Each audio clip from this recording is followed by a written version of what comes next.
Hey guys, once again, Matt Langle here with Denver Private Wealth Management. Today I want to talk to you a little bit about life insurance and asset protection, and take some of the mystery and some maybe the ugliness that gets associated with life insurance, and talk about where it fits into your plan and why it becomes so important. To start, let's kind of get the elephant in the room out of the way. So a lot of people think of life insurance as an expense, right?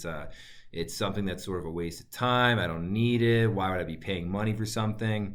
Well, you're right. Don't get me wrong. The whole hope here is that it's a waste of money to you. Because if it's a waste of money to you, that means that you're alive, and that's how we want to keep you, right? But the scary part here is I'm sure everyone's had some type of near-death experience, or even, whenever you turn on the news, a celebrity death, is that by the time you actually need life insurance, it's way too late to get it.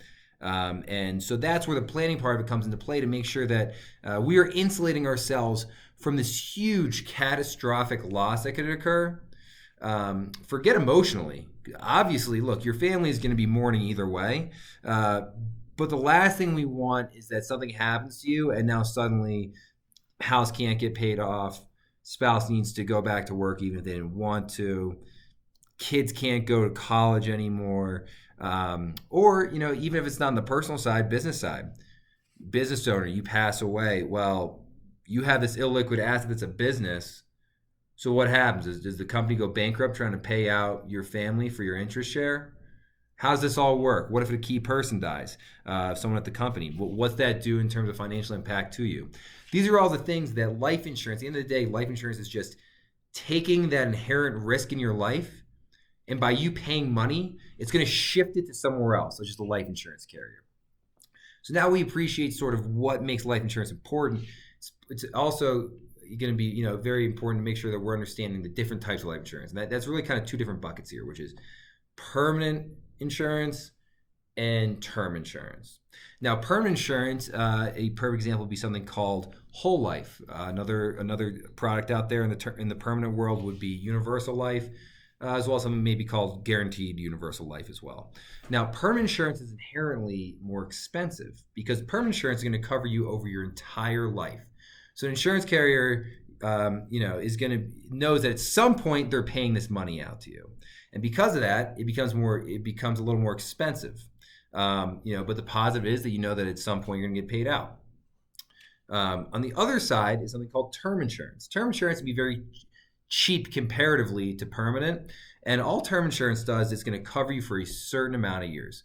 So as an example, a common product out there would be a 30-year term policy, which means when you buy it, if you died in year 31, you get nothing. If you die in year 29, you get the whole death benefit as long as you're paying your premiums along the way. Now, before we move on, I want to make sure that we understand something. That's that life insurance companies are not charities.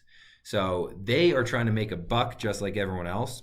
And so the cost of the insurance, is very thought out, very thorough. There's a bunch of people with very thick glasses sitting in a room somewhere that are analyzing and budgeting all these things to make sure that the exact cost of someone that fits your profile over that amount of years, what's the likelihood of them dying, and what would that cost the life insurance company? So appreciate where the premium cost is coming from, premium being what you pay into the policy. But then also, appreciate how someone like myself gets paid. So I'm a registered investment advisor. Everything I do is fee-based, which is the way it should be. But frankly, life insurance industry hasn't necessarily caught up. And so because it hasn't caught up, the only way to do that is through commissions. So remember, whoever is placing your life insurance is making a percentage of what you pay into the policy. So not how much the policy covers you, but the cost of you paying into it.